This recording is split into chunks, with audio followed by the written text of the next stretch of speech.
The phone screen glowed in my trembling hands, showing a picture that made my chest tighten, not from my illness, but from pure betrayal. There was my daughter Marissa, laughing in a bright, yellow bikini, holding a tropical cocktail next to her smug mother-in-law on a pristine Hawaiian beach. My friend Helen had thrust the phone at me moments before, her face twisted with concern. "Zelda, isn't that your daughter? I saw this on Facebook." I stared at the image, my hospital bed suddenly feeling colder despite the warm blankets. Marissa's hair caught the golden sunlight as she posed without a care in the world. Palm trees swayed behind them, and the ocean sparkled like diamonds. My voice came out as barely a whisper. She said she was working. Helen's eyes widened with understanding. "Oh, honey, I'm so sorry, I thought you knew." The machines around me beeped steadily, but my heart felt like it had stopped completely. 2 weeks I'd been in this sterile room fighting pneumonia that had nearly killed me. 2 weeks of begging Marissa to visit, only to hear excuse after excuse about how busy her job was. And here she was, living it up in paradise while I lay dying alone. My name is Zelda Reed. I'm 64 years old, a mother, a widow, and apparently a fool. I raised Marissa by myself after her father walked out when she was 7, leaving us with nothing but debt and broken promises. I worked 2 jobs for years, cleaning offices at night and stocking shelves during the day. My hands are still rough from all those years of scrubbing floors and lifting boxes. Every penny I earned went toward giving Marissa the life I never had. I sewed her prom dress by hand because we couldn't afford the fancy ones her friends wore. I worked double shifts to pay for her college tuition, skipping meals so she could eat in the cafeteria with her friends. When she graduated, I cried harder than she did, knowing all the sacrifice had been worth it. Or so I thought. Now, staring at that photo of her carefree smile, I wondered if I'd raised her wrong. Had I loved her too much? Protected her too much? Given her everything without teaching her the value of anything? "I thought I raised her better than this," I whispered to myself, clutching the phone tighter. Helen squeezed my shoulder gently, but I barely felt it through the fog of disbelief. 2 weeks earlier, I'd sat on my worn sofa at home, feeling the pneumonia settling into my chest like concrete. My breathing was getting worse by the hour, but I didn't want to worry Marissa. She was always so busy with her marketing job and her new husband Tyler. Finally, I couldn't take it anymore. With shaking fingers, I dialed her number. "Mom?" Her voice sounded rushed, impatient.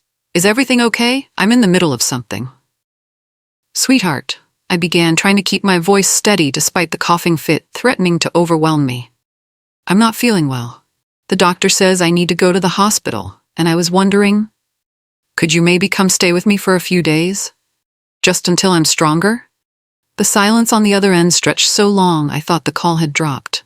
"Mom, I told you, I can't. Work is absolutely crazy right now. We're launching this huge campaign, and I'm the lead on it. Don't make me feel guilty about this." My heart sank, but I forced a smile into my voice. "Of course, honey. I understand. You're important. Your job needs you." "Exactly. I'm sorry, but I just can't drop everything right now." The hospital room was stark white and lonely, filled with the constant beeping of machines and the antiseptic smell that never left my nose.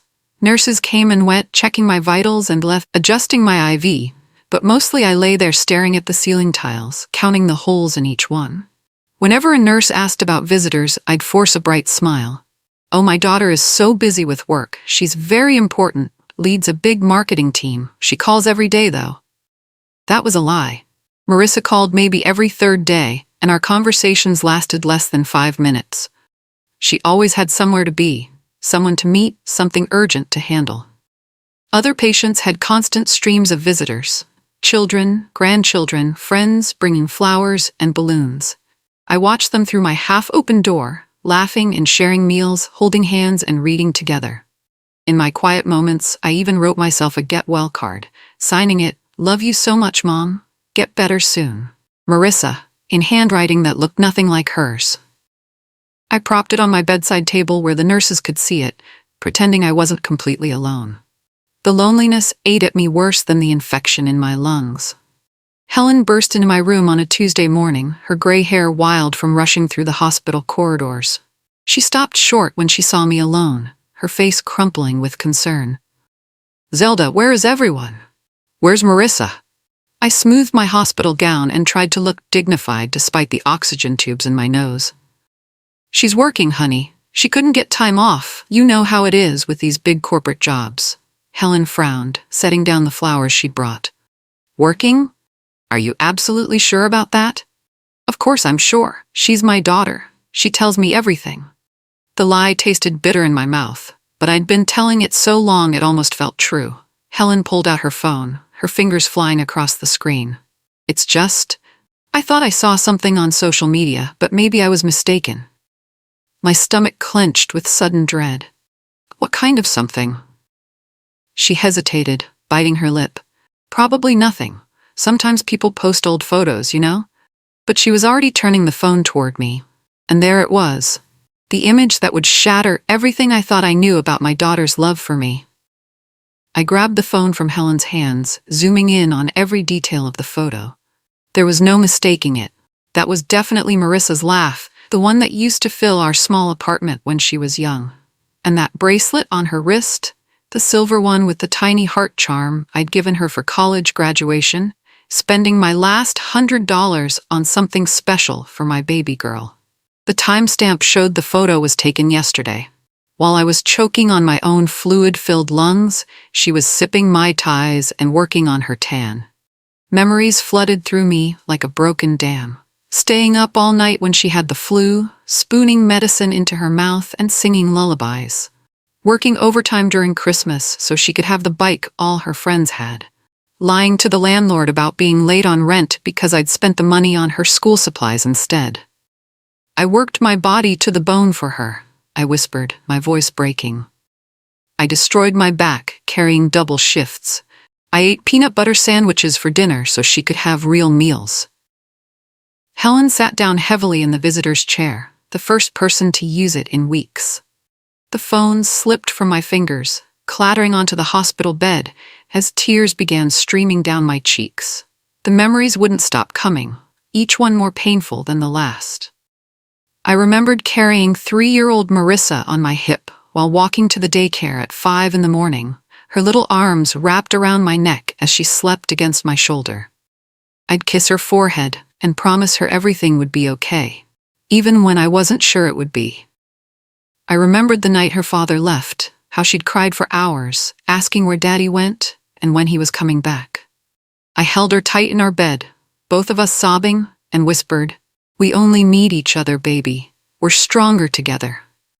I remembered working 16-hour days during her senior year of high school, my feet so swollen I could barely walk, just to save money for her college fund. While other mothers were attending PTA meetings and school plays, I was scrubbing office bathrooms and restocking vending machines. I remembered the pride in her eyes when she graduated summa cum laude, how she hugged me tight and said, "I couldn't have done this without you, Mom. You're my hero." Now I stared at my swollen, arthritic hands that had worked themselves raw for her future, and wondered when I'd stopped being her hero and started being her burden. The empty visitor's chair beside my bed became a constant reminder of my loneliness. I'd watch other patients' families coming and going, bringing homemade soup and fresh flowers, reading magazines aloud and playing card games to pass the time. When nurses walked by my door, I'd pretend to be asleep so they wouldn't see the tears or ask about visitors.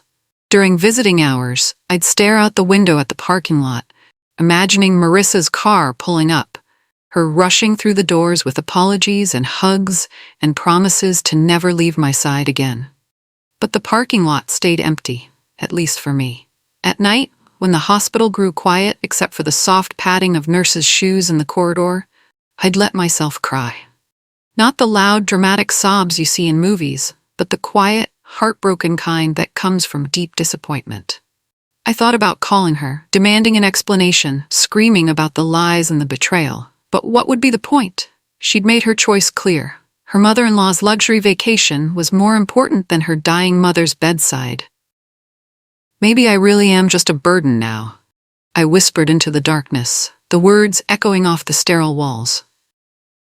3 weeks later, I finally came home to my small house, moving slowly and carefully like an old woman learning to walk again. The doctor said I was lucky to be alive, that pneumonia at my age could have easily been fatal. Lucky. What a joke. My house felt different somehow, smaller and quieter than before. The family photos on the mantel seemed to mock me. All those pictures of Marissa and me at Christmas mornings, birthday parties, her wedding day where she'd insisted I stand right beside her because, "You're my best friend, Mom." I stood in front of those photos for a long time, studying the genuine smiles we'd shared. When had things changed? When had I become someone she could lie to so easily? But as I stared at my reflection in the hallway mirror, something shifted inside me. The hollow-eyed, broken woman looking back at me straightened her shoulders slightly. "No more crying," I said aloud, my voice stronger than it had been in weeks. No more waiting for her to love me back.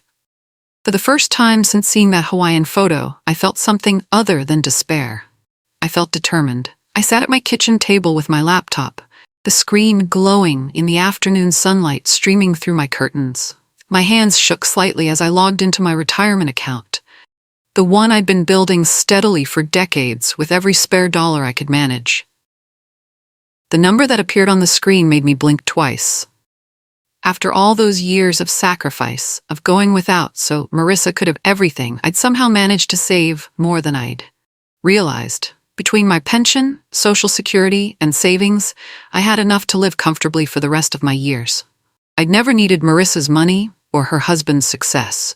I'd been independent all along, just too focused on being the perfect mother to notice. A strange calm settled over me as I closed the laptop. For 64 years, I'd defined myself by taking care of others. First my own parents, then Marissa, even my ex-neighbors when they needed help. But I'd never taken care of myself, never put my own needs first. "I don't need anyone to take care of me anymore," I whispered to the empty house, and for the first time in months, I almost smiled. My phone sat on the table beside me, silent as always. But this time, I was the one who picked it up. I opened my text messages and found Marissa's name at the top of the list. Our last conversation was her asking if I was feeling better, sent 3 days ago. I'd responded with, "Much better, thank you for asking," even though I'd still been struggling to breathe properly at the time. My fingers hovered over the keyboard as I tried to find the right words. How do you tell your daughter that she broke your heart? How do you explain that love isn't something you should have to beg for? I started typing, then deleted it.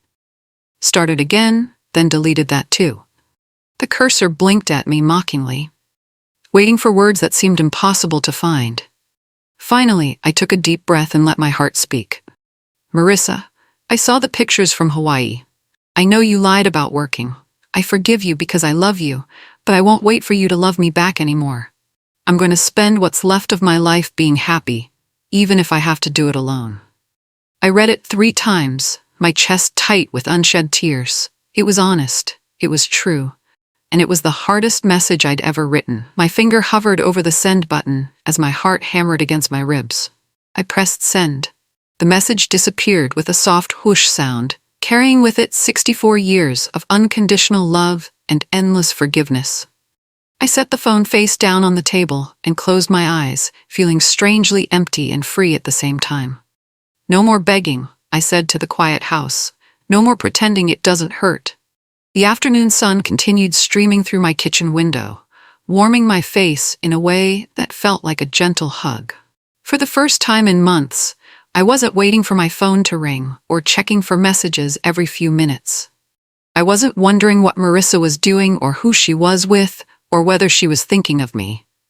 I was just sitting in my own kitchen, in my own house, being exactly who I was. A woman who had loved deeply and worked hard and deserved better than lies and empty promises. The grandfather clock in my living room chimed 4 o'clock, and somewhere across town, I knew Marissa's phone had just buzzed with the message that would change everything between us. But that was her problem now. I'd said what needed to be said. Marissa was lounging by the resort pool when her phone buzzed against the glass table. She'd been laughing at something her mother-in-law, Victoria, had said about the cute bartender, her skin golden from 3 days of Hawaiian sunshine. She glanced at the screen lazily, expecting a work email or maybe a message from Tyler back home.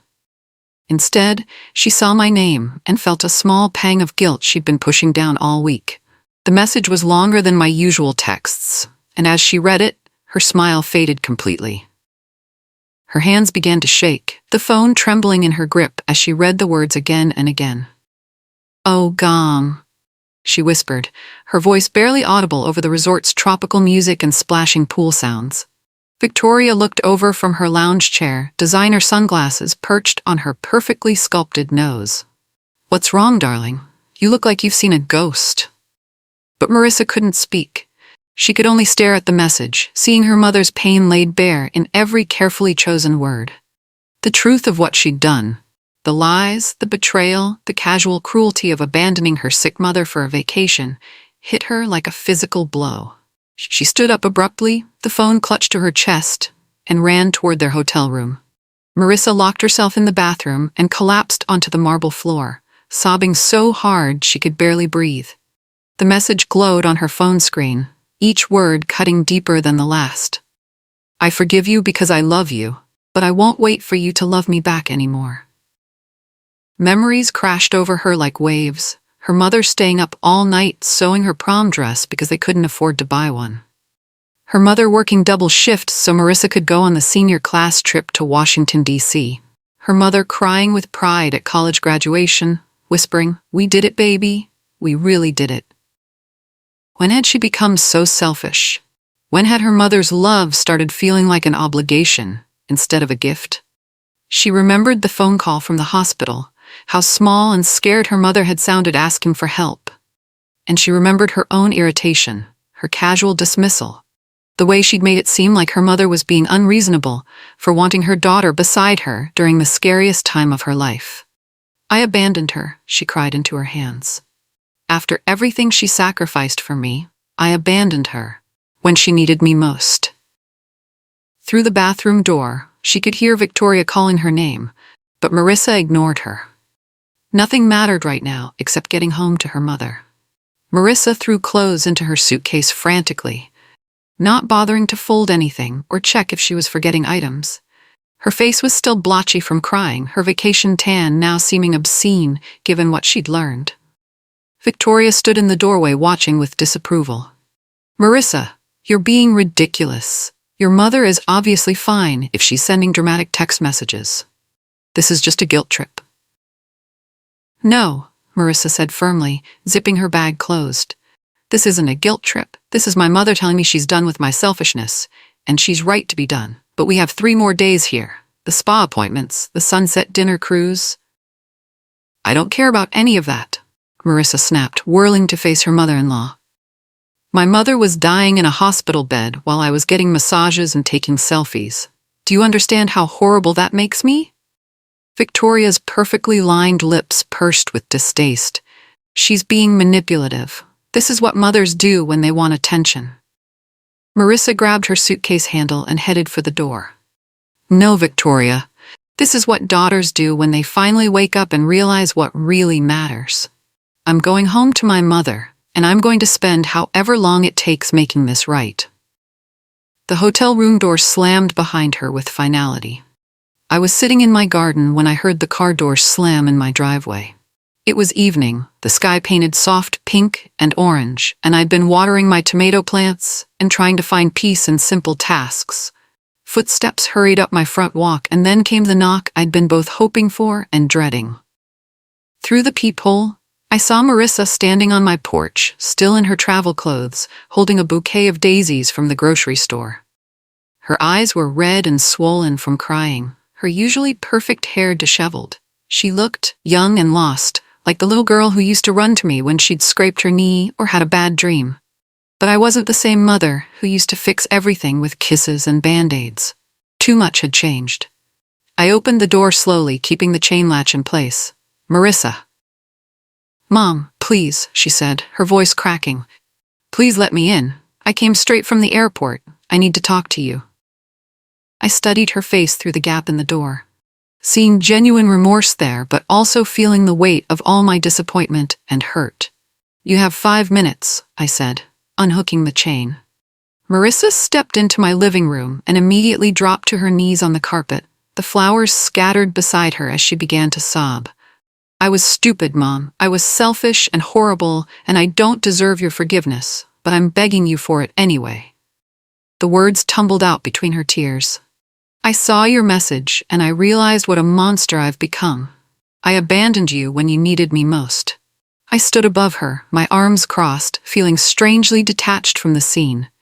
This was what I'd wanted for weeks, for her to come home, to apologize, to show that she cared. But now that it was happening, I felt hollow instead of relieved. It's not that simple, Marissa, I said quietly. You didn't just miss a visit or forget to call. You lied to me while I was dying. You chose a vacation over your mother's deathbed.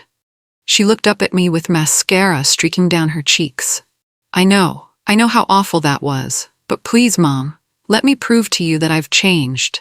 Let me show you that I can be the daughter you deserved all along. I stared down her for a long moment, feeling tired in my bones. Words are easy, Marissa. Actions are what matter. Over the next 2 weeks, Marissa surprised me. She showed up every morning at 8 o'clock sharp with coffee and fresh fruit, staying until evening to help with whatever I needed.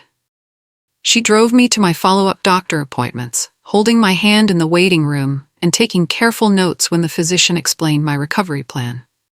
She cooked my favorite meals, the ones I'd taught her when she was young, but that she'd claimed to forget in her busy adult life.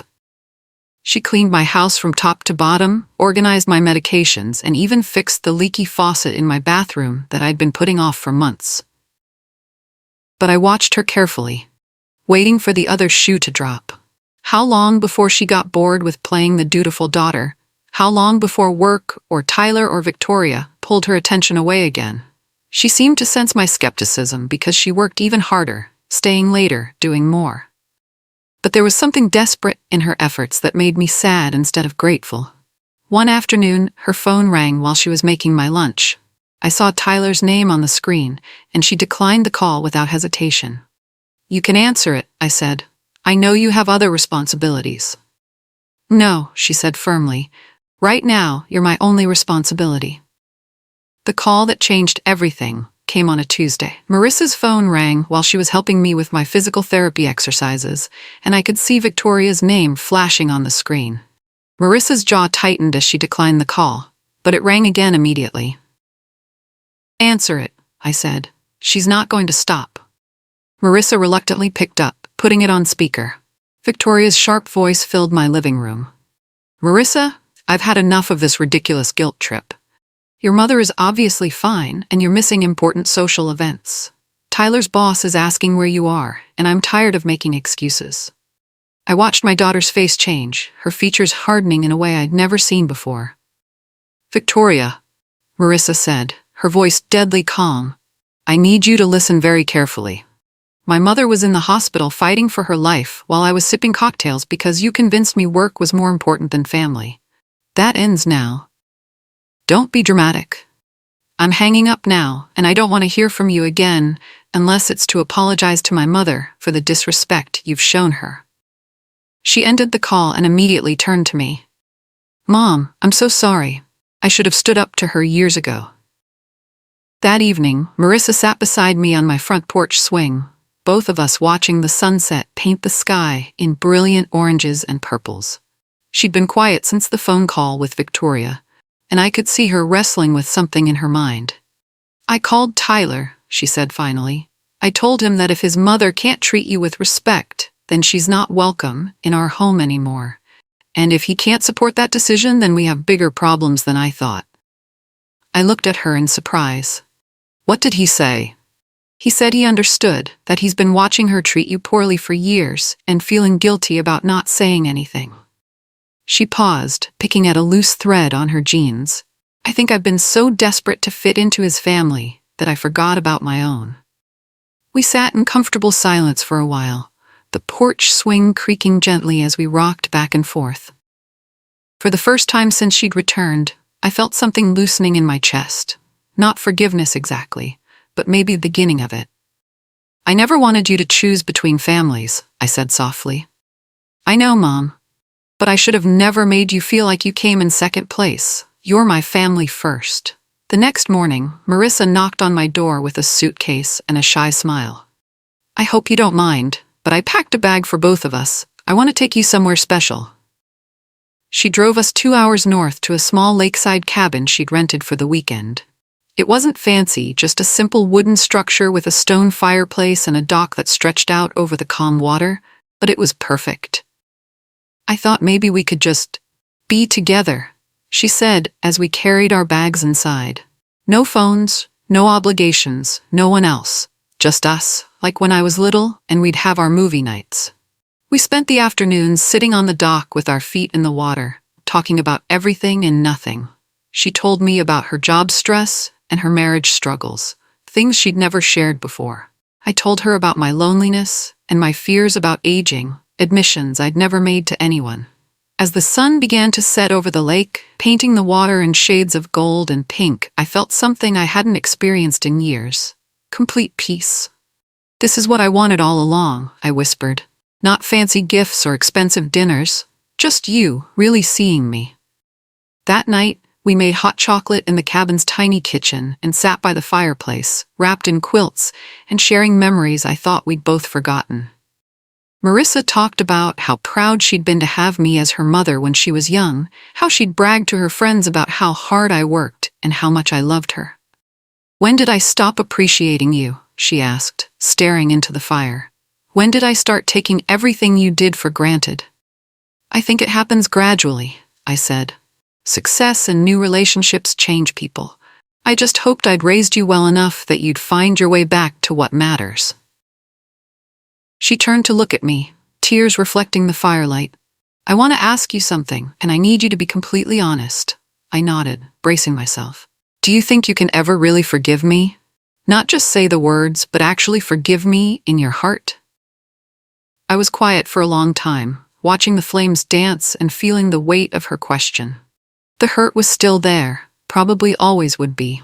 But sitting beside her in that peaceful cabin, seeing the genuine remorse and love in her eyes, I felt the last walls around my heart beginning to crumble.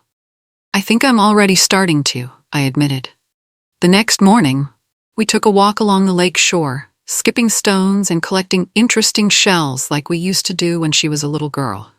The morning mist was just lifting off the water, and everything felt fresh and new. "Mom," Marissa said, stopping to face me on the sandy beach, "I need to tell you something else. I've been ashamed, not just of how I treated you, but of caring so much about what Victoria and her friends thought of us. Of me." She picked up a smooth stone and turned it over in her hands. "I was embarrassed that you worked in an office building instead of having some glamorous career. I was embarrassed that our house was small and your car was old. I let her make me feel like our life together wasn't good enough." Her voice broke as she continued. "But the truth is, I was happier in our little apartment eating peanut butter sandwiches with you than I've ever been in Tyler's fancy house eating catered meals. I just forgot that for a while." I reached out and took her hand, feeling how soft it was compared to my work-worn fingers. "Being your mother was the greatest privilege of my life, Marissa. I never needed you to be embarrassed of that." We stood there holding hands by the lake, and I felt like I was getting my daughter back after a very long journey. On our last morning at the cabin, Marissa made pancakes from scratch, something I'd taught her when she was 10, but that she claimed she'd forgotten how to do.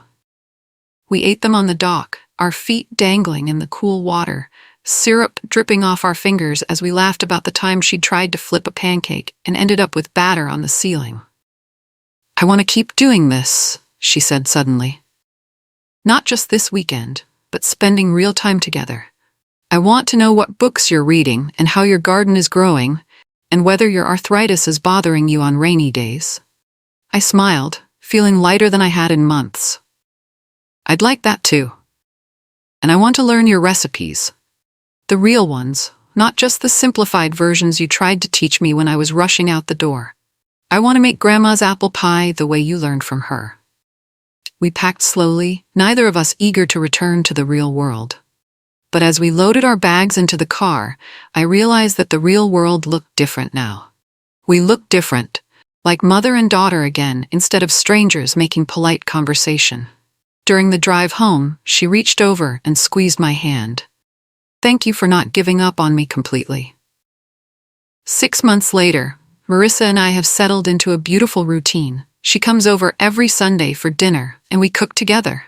Really cook, with flour in our hair and sauce splattered on our aprons, laughing as we try to recreate my mother's old recipes. She brings Tyler now, and he's been working hard to make up for the years of letting his mother's disrespect slide. Victoria still calls occasionally, but Marissa handles her with a firmness I'm proud to see. But the real change is deeper than weekly dinners and holiday plans. Marissa sees me now, really sees me, in a way she hadn't for years. She asks about my health, not because she feels obligated, but because she genuinely cares. She includes me in her life not as an afterthought, but as someone whose opinion matters. Looking back on that terrible day in the hospital when I saw the Hawaiian photo, I realized it was exactly what we both needed. One honest text message changed everything between us. I didn't need to scream or beg or manipulate.